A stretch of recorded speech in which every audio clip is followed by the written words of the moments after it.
ایک بات سمجھنا مشکل ہے کہ اتنے بڑے ملک کا خلیفہ اور تنخواہ اس کی معمولی. ایک مرتبہ بیوی نے کہا کہ حلوہ کھانے کو طبیعت ہوتی ہے. فرمانے لگے اپنی آمدنی اتنی نہیں. چپ ہو گئی. عورتوں کی عادت ہوتی تھوڑا بچا بچا کر رکھنا. تھوڑا سا حلوہ تیار کیا پیسے بچا کر. سیدنا ابوبکر صدیق رضی اللہ تعالیٰ عنہ نے فرمایا جب دسترخوان پہ حلوہ آیا فرمایا کہاں سے آیا؟ تب ہم نے گھر میں تیار کیا. گھر میں کیسے تیار ہوا؟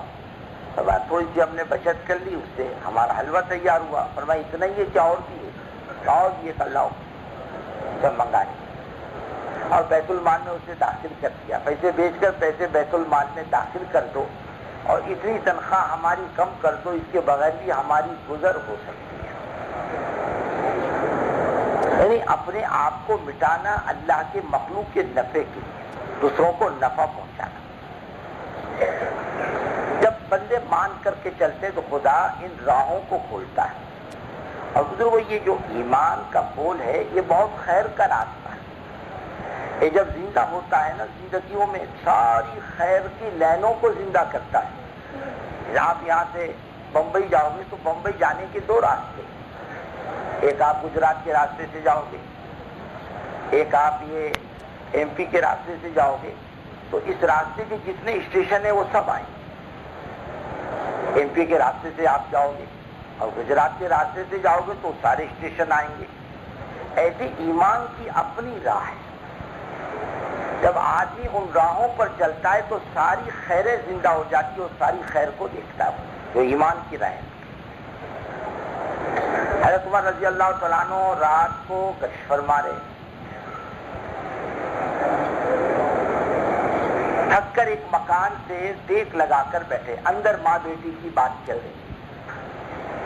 ماں کہہ رہی ہے بیٹی دودھ میں پانی ملا, اور بیٹی کہہ رہی اماں جان آپ نے حضرت عمر کا اعلان نہیں سنا کوئی آج کے بعد دودھ میں پانی نہ ملا؟ نے کہا بیٹی حضرت عمر کہاں دیکھنے کے لیے رات کو گھر میں آتے ہیں. فرمایا حضرت عمر تو نہیں دیکھتے, اللہ تو دیکھ رہا. حضرت عمر نے ماں بیٹی کی آواز سنی, گھر میں آئے, بیٹوں کو جمع کیا اور اپنے بیٹوں کو کہا دیکھو میری عمر نہیں ہے شادی, تم کوئی اس لڑکی سے نکاح کر لیں. میرا یقین ہے اللہ اس کی نسل سے کوئی نیک بخت انسان پیدا کرے گا. ان کے ایک لڑکے نے اس لڑکی سے نکاح کیا. وہ لڑکی کو اللہ تعالیٰ نے ایک لڑکی دی. وہ لڑکی کا نکاح بنو امیہ کے شاہی خاندان میں ہوا جو آگے چل کر حضرت عمر بن عبدالعزیز رضی اللہ تعالیٰ عنہ کی ماں بنی, جنہوں نے زمین کو امن سے بھر دیا تھا.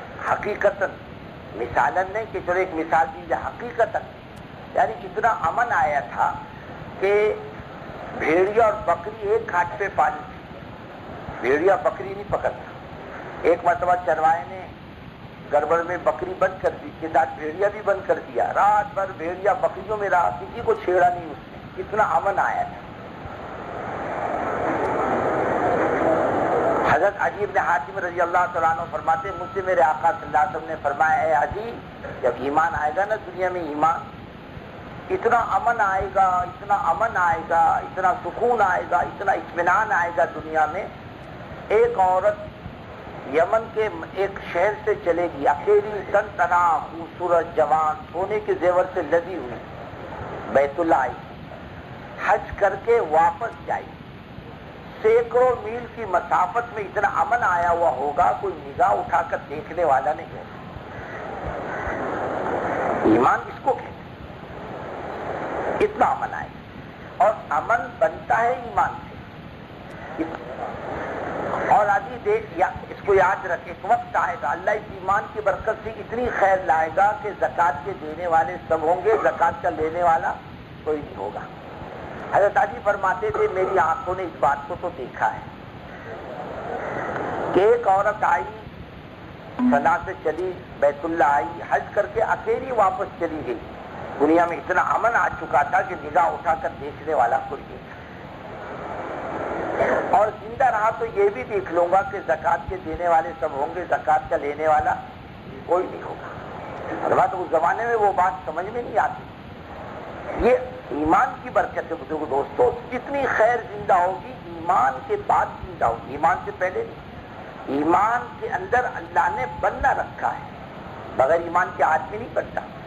اگر بغیر ایمان کے بنتے تو بزرگوں حضرت عمر رضی اللہ تعالیٰ عنہ بنتے، سیدنا ابوبکر صدیق رضی اللہ تعالیٰ عنہ بنتے، سب ایمان کے بعد بنتے، ایمان نے بنایا۔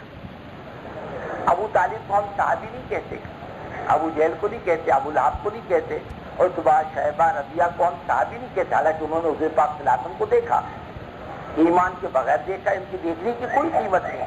اور کسی نے ایک دفعہ بھی اللہ کے رسول صلی اللہ علیہ وسلم کو حالت ایمان میں دیکھ لیا، قیامت تک کوئی آدمی آنے والا ان کے مقام کا مقابلہ نہیں کر سکتا۔ ایک مرتبہ دیکھنا بھی حالت ایمان۔ حضرت عمر رضی اللہ تعالیٰ عنہ اپنے دور خلافت میں مینا تشریف لے گئے۔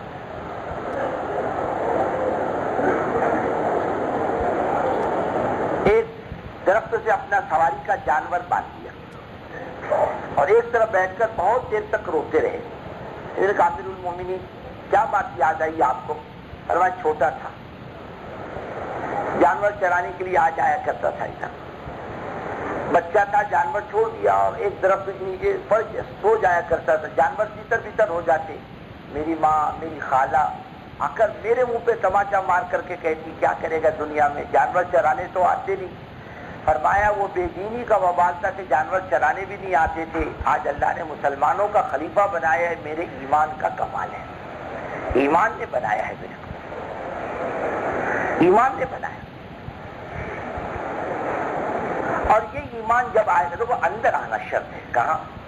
ہاں، زبان کے بول کو ایمان نہیں کہتے، جس کا تعلق دل سے ہے، اور موت کے وقت زبان تو بند کر دی جائے گی، دل کی ریل کھلتی، دل میں کیا بھرا ہے، زندگی بھر میں کیا بھرا ہے۔ ہم آج اپنے آپ کو ٹٹولے، ہر آدمی اپنے بارے میں بہترین ججے، دوسرے کے بارے میں فیصلہ نہ کرے، اپنے بارے میں فیصلہ کرے کہ میرے اندر اللہ کا یقین کتنا ہے، میرا اللہ کے سے تعلق کتنا بڑھا، میں نے اللہ سے امیدیں کتنی وابستہ کی، میرا اللہ کی ذات کے ساتھ لگاؤ کتنا پیدا ہوا، محبت کتنی پیدا ہوئی، راتوں کو اٹھ کر اللہ سے مانگنے کا مزاج کتنا بنا، نگاہیں مسائل پر کتنی طرف اٹھتی، اللہ پر یا اللہ کے غیر پر۔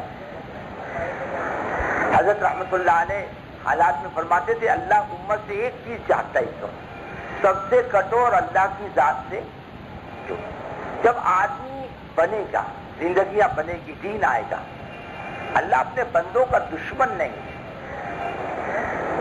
اپنے بندوں کا خیر خواہ ہے۔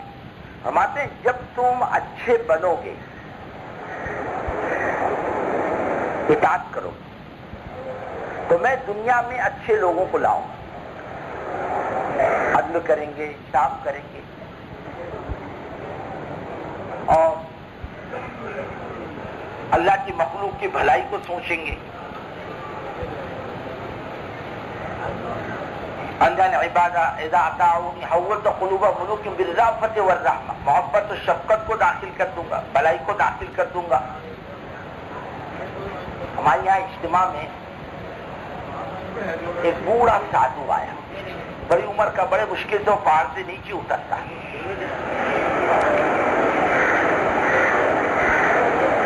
اجتماع میں آیا، اپنے چیلوں کے ساتھ آیا، جیپ میں بیٹھ کے آیا، بہت بوڑھا، بہت کمزور، اٹھا کے لانا پڑتا اسے۔ ساتھیوں نے اس کا اکرام کیا، بٹھایا اس کو چوکی ووکی پر، تکیہ وکیہ لگایا کہ مہاراج کیسے تشریف لائے؟ کہنے لگے اجتماع کا سن کر کے میں آیا ہوں۔ اس کو دیکھ کر کافی غیر مسلم بھی جمع ہو گئے، مہاراج آئے، ہم سے تو ملتے نہیں، چلو آ گئے، ملاقات کر لو، کافی جمع ہو گئے۔ ساتھیوں نے مشورہ کیا ان سے کوئی بات کرنی چاہیے، بھئی یہ ہمارا کام ہے، یہ دین کا کام، یہ ہم کرتے ہیں، ہم یہ کرتے ہیں، ہم یہ کہتے ہیں، ہم یہ کرتے ہیں، کوئی بات کرے۔ ایک ساتھی کے بارے میں مشورہ وہ بات کر لے۔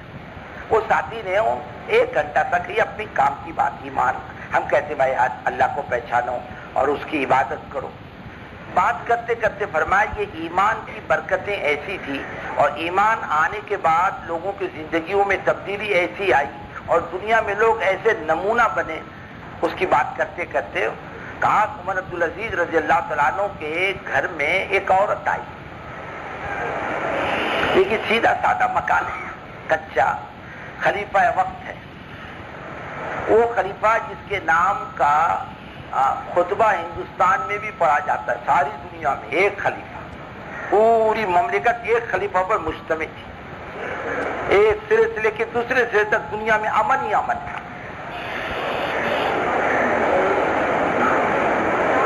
وہ عورت کہنے لگی ان کی بیوی سے کہ بہن یہ مکان مسلمان خلیفہ کا ہے۔ کہاں مسلمان خلیفہ؟ کچا مکان ہے، کیا بات ہے، پکا کیوں نہیں؟ کہنے لگی بہن بات یہ ہے، ہم نے لوگوں کے گھر کو اجاڑ کر ہم نے اپنا گھر نہیں بسایا، ہم نے اپنے گھر کو اجاڑ کر لوگوں کے گھر بسائے۔ کہا یہ ایمان کا کمال ہے، وہ آدمی نہیں کر سکتا جس کی آخرت پر نگاہ نہ ہو۔ جب آدمی اچھے ہوتے ہیں، لوگ اچھے لوگوں کو لاتا بھی ہے اللہ، جو تم پر رحم کریں گے، تم پر شفقت کریں گے اور تمہاری خیر کو سوچیں گے۔ حضرت عمر رضی اللہ تعالیٰ عنہ فرماتے تھے اللہ کی قسم اگر دجلہ کے کنارے ایک بکری کا بچہ بھی بھوکا مر جائے، میں سمجھتا ہوں قیامت کے دن اللہ تعالیٰ میرا مواخذہ کرے گا۔ رات کو گھومنا کیوں؟ لوگوں کے عیب معلوم کرنا نہیں، بلکہ راتوں کو گھومنا اللہ کی مخلوق کی ضرورتوں کو معلوم کرنے، ان کی مدد کرنے، ان کا خیال رکھنے۔ ہم تاریخ کی کتابوں میں پڑھتے ہیں، ہماری زندگی میں کبھی یہ عمل نہیں آیا کہ ایک خلیفہ وقت اپنی بیوی کو لے جا کر ایک اجنبی مسافر کے عورت کی جزکی کرائے، اپنی بیوی کو لے جا کر خود باہر بیٹھے پانی گرم کرنے کے لیے۔ حالات معلوم کرنا، اللہ کی مخلوق کی ضرورتوں کو پورا کرنا، خود جاگ کر لوگوں کو اطمینان سے صلح دینا۔ آج ہم سن رہے تھے فجر کی نماز کے بعد کے بیان میں کہ حضرت عمر رضی اللہ تعالیٰ عنہ کہیں سے خطوط آتے، ان کے گھروں پر پہنچاتے اور کہتے جواب لکھوانا تو میں یہاں بیٹھتا ہوں، جواب لکھوا لوں، اور کوئی کام ہو تو میرے کو بتلا دو۔ یعنی اللہ کے خیر کو، بندوں کے خیر کو سوچنا، بھلائی کو سوچنا۔ فرمایا جب تم اچھے بنو گے تو ہم لوگ بھی ایسے لائیں گے جو تمہارے بھلائی کو سوچیں، اطاعت کرو گے ہم اچھے لوگ لائیں گے، تمہارے خیر کو سوچیں، تمہاری بھلائی کو سوچیں۔ اور جب تم نافرمانی کرو گے، ان العباد اذا عصونی حولت قلوب ملوکہم بالسخط والنقمہ، جب نافرمانی کرو گے، جیسے ہمارے اپنے معاشرے میں اس وقت نافرمانی عیب کی بات نہیں، معیوب بات نہیں آج کے زمانے میں۔ ایک آدمی نماز نہیں پڑھتا، ہمارے معاشرے میں معیوب نہیں، اللہ کا حکم توڑتا ہے، اور ہمارے اندر اس کی کوئی گڑن و فکر نہیں آتی کہ اللہ تیرے سامنے جھکنے والا یہ کیسے بنے، اس کی عاقبت بن جائے۔ فرمایا پھر میں ظالم کو لا کر مسلط کروں گا،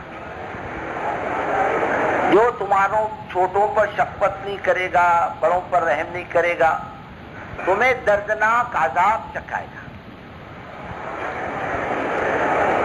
اور فرمایا اس کا علاج کیا ہے؟ تم اس میں مت الجھو، فلا تشغلوا انفسکم بالدعاء علی الملوک، تو ان چیزوں میں مت الجھو، تم مجھ سے معاملہ کرو، مجھ سے عاجزی کرو، معاملہ مجھ سے بگڑا ہے،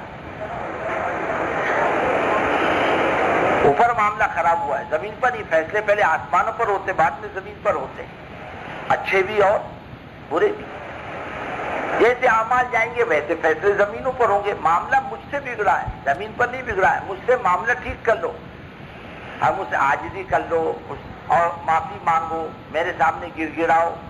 اگر تم مجھ کو راضی کر لو گے اور تم مجھ سے معاملہ صحیح کر لو گے تو ساری دنیا کو ٹھیک کرنے کے لیے میں اکیلا کافی ہوں، تمہیں کرنے کی ضرورت نہیں، میں ساری دنیا کو ٹھیک کرنے کے لیے اکیلا کافی۔ سیدھا راستہ ایک، اللہ کو راضی کرنا 10 کے راضی کرنے کے مقابلے۔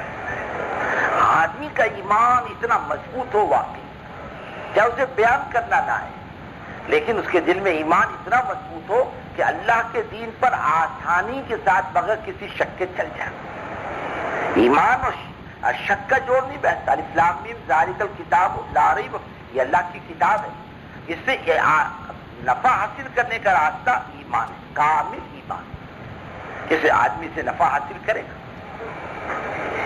یہ کرنے والی ذات کس کی ہے؟ اللہ کی۔ سب کچھ کے مالک اللہ ہے، روزی کے مالک، موت کے مالک، زندگی کے مالک، نفع نقصان کے مالک، عزت و ذلت کے مالک صرف ایک اللہ ہے۔ ایک اللہ علاوہ کسی کے قبضے میں کچھ نہیں۔ روزی کے مالک بھی صرف اللہ ہے۔ وَفِي السَّمَاءِ رِزْقُكُمْ وَمَا تُوعَدُونَ، اس روزی کا وعدہ ہم نے تم سے کیا ہے، وہ زمینوں پر نہیں، وہ آسمانوں پر۔ ہم بھیجتے ہیں تو آتی ہے، ہم نہ بھیجیں تو تمہاری دکان پر بیٹھنے سے روزی نہیں آئے گی، ہمارے خزانے سے آتی روزی۔ ہم اس اللہ کو راضی کیوں نہ کریں جس کے قبضے میں سب کچھ ہے؟ وہ سب کچھ کے بغیر سب کچھ کر سکتا ہے، اور وہ اکیلا ساری دنیا کا تنہا مالک ہے۔ یہ زبان کا بول نہ ہو بلکہ دل کا وجدان، دل میں یہ بات بیٹھی ہوئی ہو مضبوطی کے ساتھ، بے شک کرنے والی ذات صرف اللہ کی۔ خدا نہ خاصہ اس سے الٹ مسئلہ ہے، زبان تو کہہ رہی ہے اللہ ہے، اللہ سے ہوتا، لیکن دل مطمئن نہ ہو، یہ خطرے کی گھنٹی ہے۔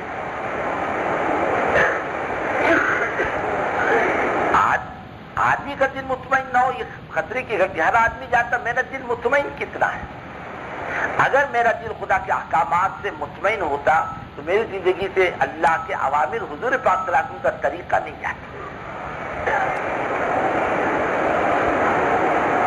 اب بار بار مذاکرے میں اور بار بار مشوروں میں یہ بات آتی ہے کہ بھئی ان کام کرنے والوں میں بار بار مذاکرہ کرو اس کا، ان باتوں کا، کہ زندگی اچھی کیسی ہو، ہماری معاشرت اچھی کیسے، ہمارا رہن سہن کیسے اچھا ہو، ہمارا رہن سہن اسلامی ہو، ہمارے معاملات صحیح ہوں۔ بار بار اس کا مذاکرہ ہوتا ہے۔ اگر ہم بنے ہوئے ہوں بزرگوں دوستوں، یہ مذاکرے ہمارے ایمان کو بڑھائیں۔ ایک یقین دل کا ہمارا مضبوط ہو کے کرنے والی ذات صرف اللہ ہے، دل میں یہ بات بیٹھی ہوئی ہو، اور موت کے وقت دل کی بات کھلتی ہے، زبان تو بند ہو جاتی ہے۔ اللہ تعالیٰ مرنے والے کی سب سے پہلے جس چیز کی طاقت لیتا ہے وہ زبان کی طاقت ہے۔ دل کی ریل کھلتی کہ دل میں کیا ہے۔ اگر دل میں یہ بات بیٹھی ہوئی کہ بے شک کرنے والی ذات اللہ کی ہے، تو موت کے وقت یہ بات صاف ہو جاتی ہے، بے شک اللہ ایک ہے۔ اور خدا نہ خاصہ دل میں یہ بات نہیں اتری تو موت کے وقت آدمی شک میں پڑ جاتا ہے۔ اور شیطان جو ہے وہ ایمان کا ڈاکو ہے، وہ کسی کے مال کا دشمن نہیں ہے، کسی کی جان کا دشمن نہیں، وہ تو ایمان کا دشمن ہے۔ اس کی آخری دم تک یہ کوشش ہوتی ہے کہ آدمی دنیا سے بغیر ایمان کے جائے، آخری دم تک۔ جب وہ آدمی بغیر ایمان کے جاتا ہے تو وہ جشن مناتا ہے، خوش ہوتا ہے، اور آدمی جب ایمان پر جاتا ہے تو وہ ماتم کرتا ہے۔ لوگوں سے بھائی کیا کر رہے تھے تم، کہاں سو گئے تھے؟ جو ایمان لے کے گیا، اس نے کہا کہ ہم نے بہت کوشش کی لیکن ایمان بچا کر ہمارے ہاتھ سے لے کر گیا۔ اور بزرگوں، انما الاعمال بالخواتیم، دار و مدار آدمی کا کس پر ہے؟ خاتمے پر ہے۔ اس لیے آدمی اللہ سے یہ بھی مانگتا رہے کہ اے اللہ میرا ایمان پر خاتمہ کر۔ جس کا ایمان پر خاتمہ ہوگا اس کا تو بیڑا پار ہو گیا، نکل گیا ساری جھنجھٹوں سے۔ اور خدا نہ خاصہ کسی کا ایمان پر خاتمہ نہ ہو تو ایسا کوئی قانون خدا کا نہیں کسی دنیا میں واپس کر دیں ایمان بنانے کے بعد۔ آج ایمان بنانے کے لیے جماعت والے چل پھر کر کے وقت مانگتے ہیں کہ بھائی دے دے، آج وقت ہے تیرے پاس، یہ کہتا میرے پاس وقت نہیں۔ جب یہ دنیا سے جائے گا اور اپنی کمزوری کا احساس ہوگا تو وہاں کیا چیز مانگے گا؟ اللہ سے ملک نہیں مانگے گا، مال نہیں مانگے گا، یہ تو وقت مانگے گا مرنے کے بعد۔ ربنا اخرجنا نعمل صالحا غیر الذی كنا نعمل حتی اذا جاء احدهم الموت قال رب ارجعون، لوٹا دے، کچھ کر کے آئے۔ اب تو وقت نکل چکا۔ آج بھی حاجی محراب کہہ رہے تھے کل قیامت کے دن بے ایمان جب خدا کے غیبی نظام کو دیکھے گا تو اس کا ایمان اتنا مضبوط ہوگا کہ آج بڑے سے بڑے اللہ والوں کا اپنا ایمان مضبوط نہیں ہوگا، لیکن دیکھنے کی کوئی قیمت نہیں اللہ کے نزدیک۔ اللہ کے غیبی نظام پر ایمان لانا اس دنیا کے اندر اصل چیز ہے، یہیں سے ایمان بنا کے لے کر جائے۔ وہاں تو دیکھنے کے بعد بے ایمان بھی کہے گا کہ اللہ ہمارے رب ہیں، حضرت محمد صلی اللہ علیہ وسلم ہمارے نبی ہیں، آنکھوں سے دیکھ کر کہہ رہا، اس کی کوئی قیمت اللہ کے نزدیک نہیں۔ اپنا آدمی ایمان بنا کر لے کر جائے، اور یہ ایمان ہر منزل پر کام آئے گا۔ لوگ مٹی ڈال کے پیچھے ہٹ جاتے ہیں، کوئی پرسان حال نہیں ہوتا۔ اور آدمی کے بے بسی کا کوئی اندازہ نہیں کر سکتا کہ یہ آدمی سے بڑھ کر بھی کوئی بے بس ہے. اور آتا ہے روایتوں میں جب دفن کر کے واپس ہوتے ہیں مردے کو تو واپس جانے والوں کی جوتوں کی آہٹ قبر کی میت سنتی ہے. حدث النال کا لفظ حدیث ہے. آہٹ سنائی دیتی واپس جانے والوں. آدمی کتنا بے بس ہے, اکیلا پڑا ہے, سب مٹی ڈال کے چلے گئے اکیلے چھوڑ کر.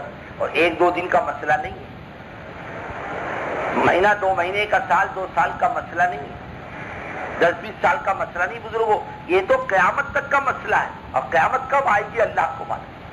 50 سال میں آئے, 100 سال میں آئے, اور قبر میں قیامت تک پڑا رہنا ہے. اللہ کے رسول صلی اللہ علیہ وسلم فرماتے خدا کی قسم میں نے قبر سے زیادہ گھبراہٹ کا منظر نہیں دیکھا. تم اپنے مردوں کو دفن کرنا چھوڑ دو گے اس بات کا خیال نہ ہوتا. میں اللہ سے دعا مانگتا اللہ تم پر قبر کا حال کھول دے. فرمایا تم برداشت نہیں کر سکتے, تمہارے بس کی بات نہیں. پاگل بن جاؤ گے, جنگلوں میں نکل جاؤ گے, بستروں پر آرام کرنا چھوڑ دو گے, کھانا چھوڑ دو گے. اتنی وحشتناک منزل ہے قبر کی. آپ جانتے ہو یعنی قیدی کو سب سے بڑی سزا کیا ہوتی ہے؟ قید تنہائی, اکیلی کی سزا, اکیلا پڑا رہے, کوئی تجھ سے نہ ملے, تو کسی سے نہ ملے, یہ تیری سب سے بڑی سزا ہے. ایک آدمی کو اس سے بڑھ کر سزا کیا ہوگی بزرگوں کہ اس کو قبر میں قیامت تک پڑا رہنا ہے.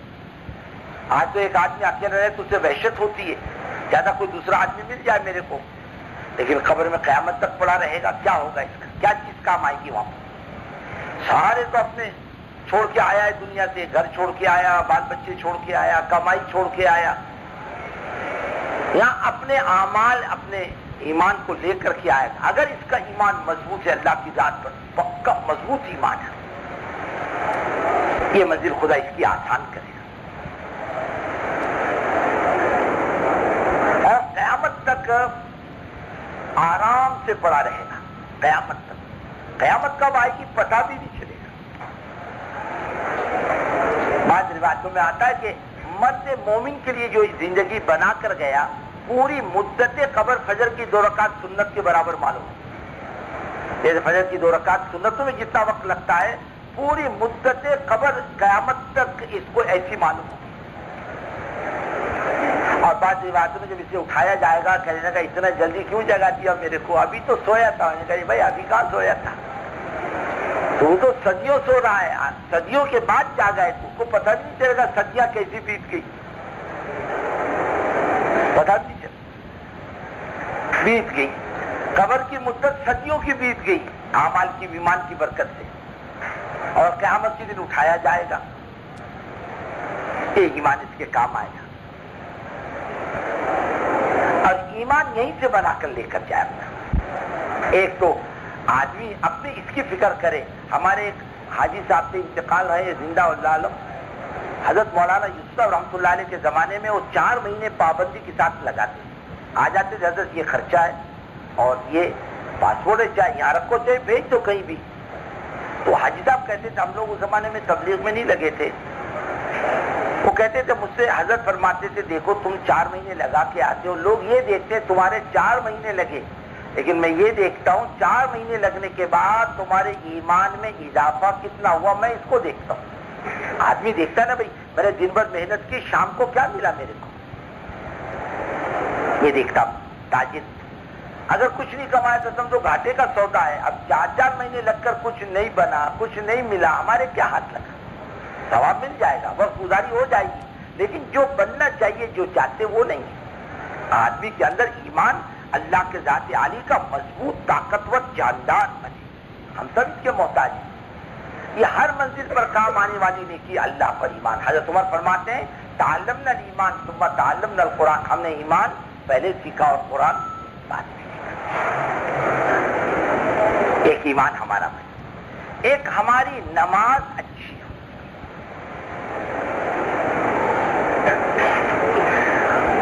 ہماری نماز جاندار. یہ ایسا عمل ہے, حدیث پاک میں آتا ہے کہ قیامت کے دن اللہ اس کی نماز کو دیکھے گا. نماز اچھی نکلے گی مگر صاحب جانے دو جنت, اور نماز گڑبڑ نکلے گی تو اللہ زندگی کے ادھیڑنے پر آئے گا.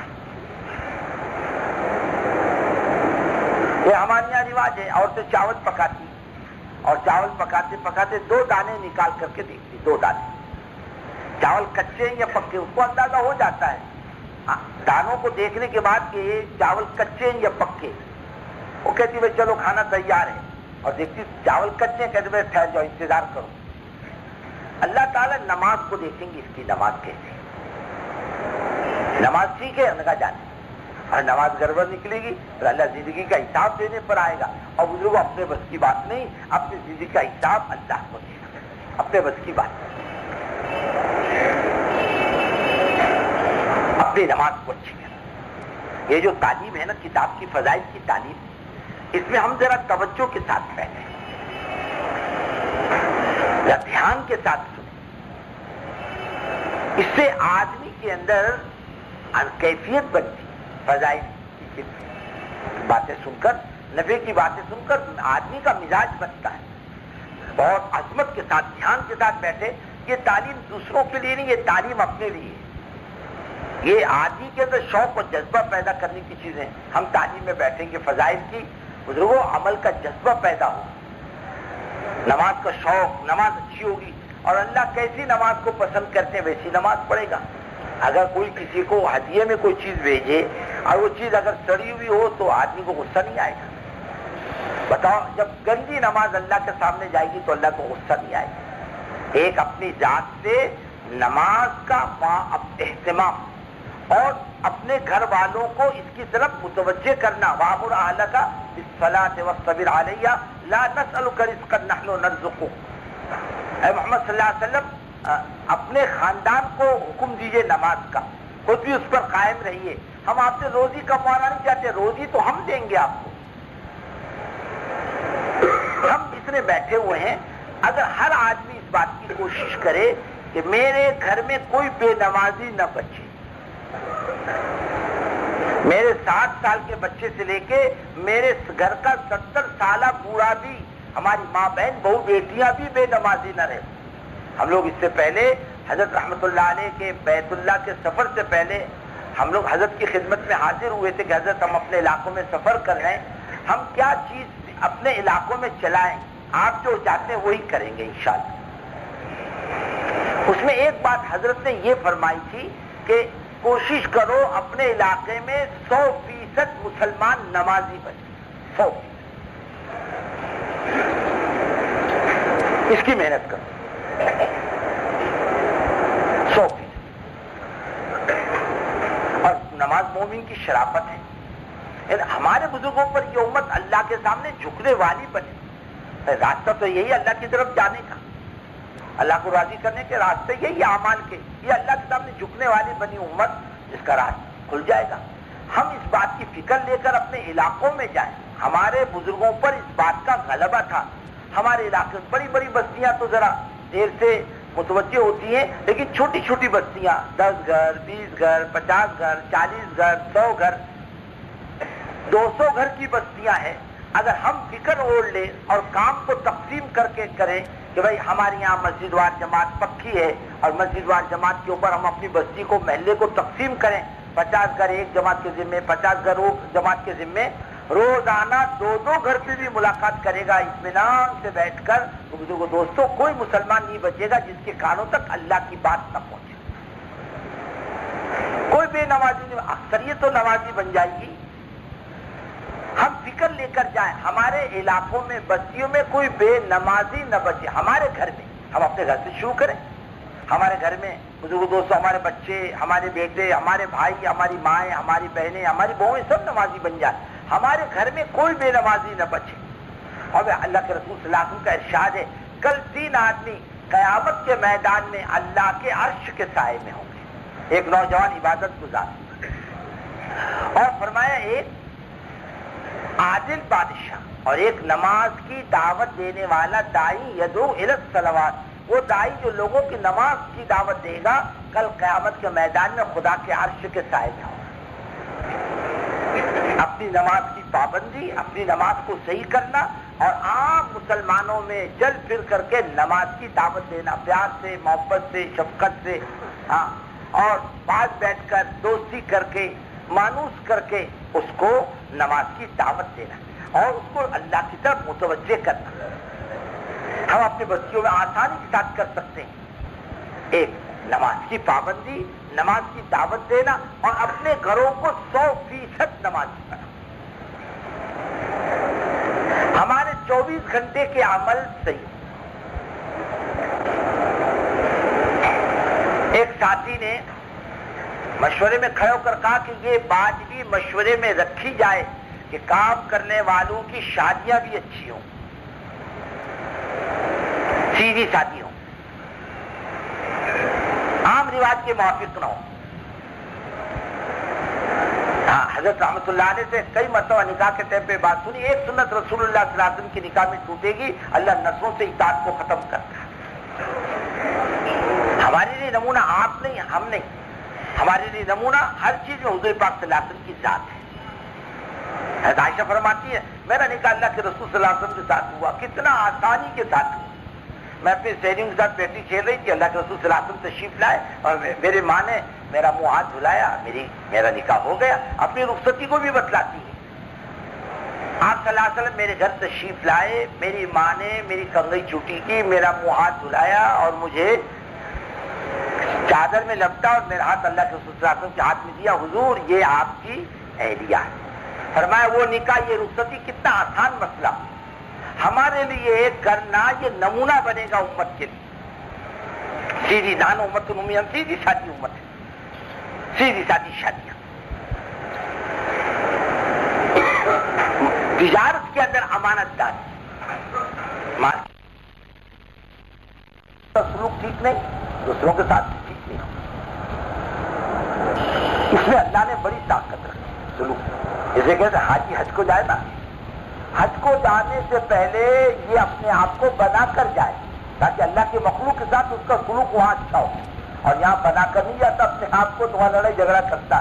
اللہ جب تو فرما رہے ولا رفث ولا فسوق ولا جدال فی الحج، یہ لڑائی جھگڑا کرتا ہوگا تب تو اللہ فرما رہے یوں مت کرو. ایک تو فرمایا سلوک اچھا کرے آپ، اور ایک بات فرمائی کہ رات کو اٹھ کر اللہ سے مانگنے کا اہتمام کرے. اس کا اہتمام کریں. پہلا جوڑ ہوا تھا، پہلا پرانے ہندوستان کے پہلی دفعہ جڑے تھے. حضرت رحمت اللہ علیہ نے پوچھا کیسا رہا؟ بہت اچھا رہا، بہت شاندار رہا، بہت اچھا رہا. کبھی تو کچھ نہیں رہی. حضرت کبھی کچھ نہیں رہی. دیکھو بھائی دیکھو، کبھی تو کچھ نہیں رہی. حضرت کبھی تو کچھ نہیں رہی. فرمایا یہ پرانے رات کو سو رہے تھے، اٹھنے والا تو کوئی بھی نہیں تھا، یہ کبھی نہیں تھی. کیا چپ، سب خاموش ہو گئے. یہ اپنی کمزوری بزرگ دوست تھوڑا. اب فرماتے تھے کہ اللہ کے رسول صلی اللہ علیہ وسلم کئی مرتبہ فرمایا حضرت پرانوں میں، اللہ کے رسول صلی اللہ علیہ وسلم فرمانے کام بہت ہو رہا، بولنے والے بہت ہیں اور رات کو اٹھ کر مانگنے والے کم. ایک تو فرمایا سلوک، اور ایک رات کو اٹھ کر اللہ سے مانگنا. مسئلے کا حل اپنے پاس نہیں، نہ اپنے قابو کا کوئی مسئلہ ہے، نہ ہم دلوں کے پھیرنے والے، نہ کسی کو ہدایت دینے والے، نہ ہم کسی کی اصلاح کرنے والے. کرنے والی ذات کس کی ہے؟ اللہ. ہم اس سے کہے ہاتھ اٹھا کرے اللہ تو مالک کے زندگیوں کا، دلوں کا، یہ امت کے دل خیر کی طرف پھیر. اللہ ہمارا کام کا یہ مسئلہ، ہمارے یہ مسائل، کام کرنے والے انسان ہیں، فرشتے نہیں ہیں، نرم گرم ہر ایک کے پیچھے وہ پریشان ہے. اللہ اس کی پریشانی کا مسئلہ دور کر، ہمارے کام کو آسان کر. ہم جتنا مخلوق کو کہتے ہیں اس سے زیادہ ہم اللہ سے کہنے والے ہیں، اللہ سے مانگنے والے ہیں. ایک تو ہمارے مانگنے کا مزاج، اور اللہ کے مخلوق کے ساتھ سلوک کرتا ہے. ہدایت تو اسی سے آئی، ہماری تمہاری تقریر سے نہیں آئی، سلوک سے آئے گی باہر کا. ہمارا اللہ کے مخلوق کے ساتھ سلوک اچھا ہو. حضرت رحمت اللہ علیہ ہمارے یہاں رتنا گیری کے اجتماع میں تشریف لائے. ساتھیوں نے ماشاءاللہ ریسٹ ہاؤس کا بہت شاندار انتظام کیا کہ حضرت کو یہاں ٹھہرانا. اتنی شاندار جگہ میں حضرت ٹھہرنا پسند کریں گے؟ کب سے رکھو. اجتماع گاہ کے قریب ایک غیر مسلم کا آم کا باغیچہ تھا.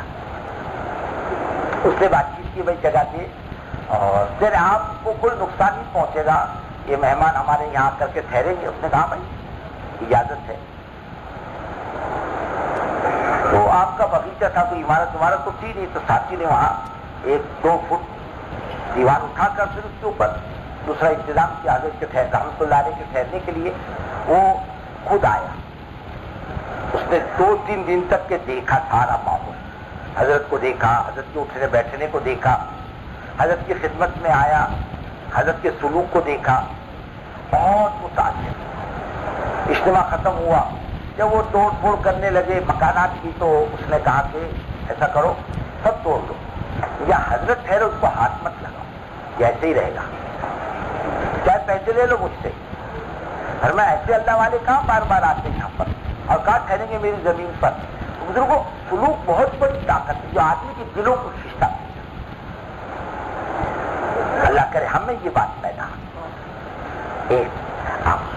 آپ ہر عمل حضور پاک صلی اللہ علیہ وسلم، ہمارا شادی بیاہ اور ہماری غمی اور ہمارا زندگی گزارنا، اللہ کی مخلوق ساتھ ہمارا اپنا معاملہ اور اللہ کرنے کی عادت۔ حضرت کی دعوت رحمۃ اللہ علیہ فرماتے تھے، دیکھو قرآنوں کے اندر انفرادی اعمال سے اجتماعی کام میں جان آئے گی، فرماتے تھے اللہ کے ذکر کا اہتمام کر، پابندی کر، کلام پاک کی تلاوت کا اہتمام پابندی کے ساتھ، اللہ جتنی بھی توفیق دے یہ بہت کام آنے والی ہے۔ فرماتے اللہ کے رسول صلی اللہ علیہ وسلم، اللہ کی قسم میں نے قبر سے زیادہ گھبراہٹ کا منظر نہیں دیکھا، لیکن اللہ کے ذکر سے بڑھ کر عذاب قبر سے نجات کسی اور چیز میں نہیں کی۔ اللہ کرتے کیا جیسے ہمارے بڑے بتلاتے ہیں معمولات کا اہتمام صبح شام کا، یہ تین تسبیح ہے۔ باقی اپنے بزرگوں سے جو اجازت لی ہے اس کی پابندی، ورنہ یہ 3 تسبیحات کی پابندی اہتمام کے ساتھ آدمی کرے۔ جب آدمی اللہ کو یاد کرتا ہے تو اللہ بھی بندے کو یاد کرتا ہے، وہ اپنے شاعر شان یاد کرتا ہے، اور ہم اپنے شاعر شان یاد کرتے، اس کی شان کدھر اور ہماری تمہاری حیثیت کیا؟ اور یہ کلام پاک یہ ہمارے لیے بزرگ دوستوں قیامت کے دن شفیع بنے گا، شفاعت کرے گا اللہ کہ اپنے پڑھنے والوں کو جب اس کی آدمی کا انتقال ہوتا ہے تو یہ خوبصورت جوان کی شکل میں جب میت کو غسل دیا جاتا ہے تو پاک کھڑا ہو جاتا ہے، جب کفن دیا جاتا ہے میت کو تو سینے اور کفن کے درمیان میں آ کر بیٹھ جاتا ہے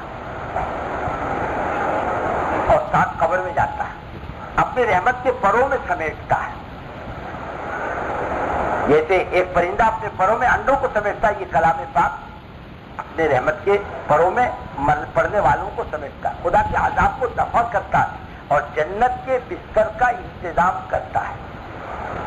اور حدیث میں آتا ہے، فضائل میں پڑھی ہوگی آپ نے، کہ نبیوں اور فرشتوں سے زیادہ کلام پاک کی سفارش معتبر ہے اللہ کے نزدیک۔ اس کا 100 پارہ، 1 پارہ، 2 پارے، اللہ جتنی توفیق دے ہم اس کا اہتمام خود بھی کریں، اپنے گھر والوں سے بھی اس کا اہتمام کروائیں۔ یہ اعمال ہے بزرگوں دوستوں۔ اور فرمائے ایک تو 100% نمازی بناؤ اپنے علاقوں میں۔ ہم لوگ خودیے کے اجتماع کے موقع پر حضرت رحمۃ اللہ علیہ کی خدمت سے تاریخ مانگنے آئے، ہم جماعتیں نہیں مانگتے، ہر اللہ کے بندوں کے کانوں تک اللہ کی بات پہنچا دیں، ہر اللہ کا بندہ کوئی بھی ہو اس کے کانوں سے ایک مرتبہ قوت سے آواز تو پہنچا دو، یہ کرنے والی ذات اللہ کی ہے اور عزت کا راستہ حضرت محمد صلی اللہ علیہ وسلم کا راستہ، ایک مرتبہ آواز تو پہنچا دو۔ فرمایا 100% نماز، ہم بھی ارادے کر کے جائیں، ناممکن کوئی بات نہیں، اللہ کی ذات کو سامنے رکھ کر کے چلے آدمی۔ ایک آدمی نماز کے ارادے سے چلا، جماعت ہو گئی، ثواب تو ملے گا۔ ایک آدمی 100% نمازی بنانے کے ارادے سے چلا اور موت آ گئی، جب بھی لوگ اللہ کی طرف متوجہ ہوں گے تو اس کو ثواب ملے گا نہیں ملے گا؟ فرمایا ایک تو 100% نماز، ایک فرمایا گھر گھر تعلیم زندہ ہو، ماں بہنوں کے اندر فضائل کی کتاب کی تعلیم کا رواج زندہ ہو، اللہ کے ذکر کی پابندی ہماری گھر کی ماں بہنیں کریں، اور فرمایا مسجد وار جماعت کو پکا کر، خالی کاغذ میں نہیں، مذاکرے میں نہیں۔ ہم نظام الدین میں مذاکرہ سن کے جاتے ہیں لیکن ابھی تک ہم اپنے علاقوں میں اس کو زندہ نہیں کر سکے جیسے زندہ کرنا چاہیے۔ یہ ہماری اس وقت سب سے بڑی ضرورت ہے، دیکھا جائے کام کو آسان کرنا اور اللہ کے بندوں تک پہنچنے کا آسان ترین راستہ یہ مسجد وار جماعت۔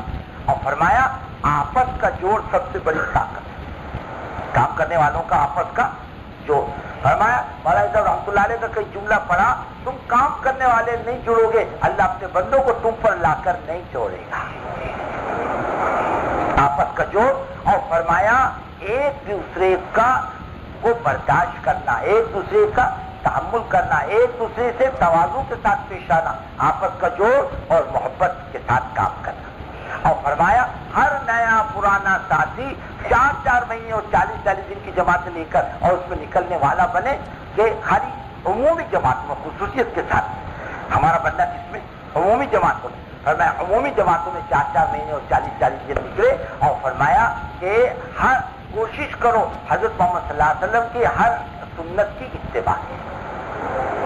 یہ بات ہے حضرت نے ہمارے ساتھیوں کے پاس بھی نوٹ، اس کے مذاکرے میں بھی بات کریں۔ سب سے بڑا بہترین اپنے بزرگوں کو ایصال ثواب، ہم کام کو آگے بڑھائیں، کام کو یعنی جس سطح پر ہمارے پاس اس وقت کام ہے، آئندہ ہمارا کام اس سے آگے بڑھا ہوا ہو۔ ہمارے بزرگوں کی جو تمنا ہے خدا اسے پورا کرا۔ ان کی تمنا کیا؟ نہ روٹی کی، نہ کپڑے کی، نہ مکان کی، نہ دکان کی، کہ اللہ کا دین دنیا میں سرسبز و شاداب ہو اور یہ امت دین کی راستوں پر چلنے والی بن جائے۔ یہ ان کے اندر کا داعیہ، یہ داعیہ تمہارا میرے اندر بھی بننا چاہیے۔ بزرگوں زندگیاں بنے گی، زندگی میں خود اصول کا دین آئے گا، حضور پاک صلی اللہ علیہ وسلم کا طریقہ آئے گا، تو دنیا میں بھی خیر آئے گی، قبر میں بھی خیر آئے گی، آخرت میں بھی خیر آئے گی۔ اللہ ہم سب کو صحیح چلنے کی توفیق عطا فرمائے۔